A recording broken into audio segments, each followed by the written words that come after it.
and you should not do that because they want to protect themselves, and then that's when the problem happens. But the social norms don't change that fast. Yeah. But let me tell you over here, there was somebody who's done a lot of studies. I'm talking about an NGO, and they did a survey of these people who are educated in the slums, and they wanted to do and ask, what are your aspirations? And suppose those children who have gone into school and those who haven't, particularly I'm talking about the urban slums in Delhi and other cities, they find that the aspirational levels are very vastly different than realistic situations because of the TV and internet also coming. So that's another issue which will have to be tackled with what you were saying.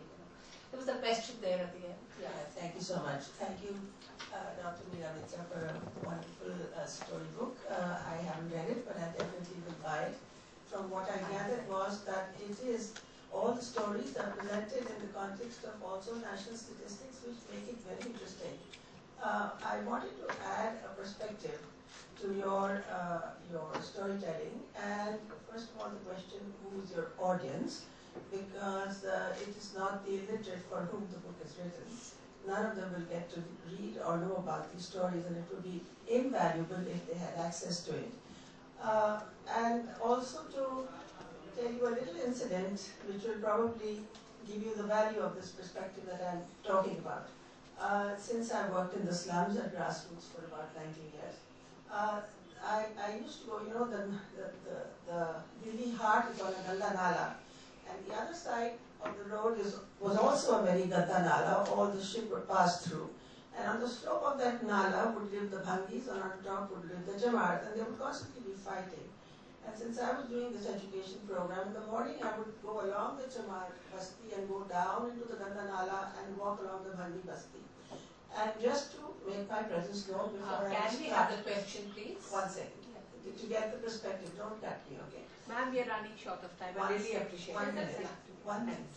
1 minute, please. So there used to be the goon of that area was a man called Pappu, who was a Congress goon, and he would control and terrorize everybody. The man who used to be his supari was a man called Naveen, who at his instance would go out and kill people. He would murder people. So when Naveen would come into the Basti on the Bhangi side, for instance, on the slope and sit, लोग कांपते थे, कहते नवीन आ गया, डरते थे लोग.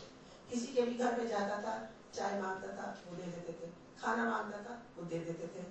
So I would never make eye contact with him. I had nothing to do with him. But I went round, and then one day this lady had an epileptic fit, and she was very upset, and she says, Madam ji, hum kya kare? So I told her, कि भाई epilepsy is controllable, curable, तुम जाओ, दवा करो, ना, don't be so desperate about it.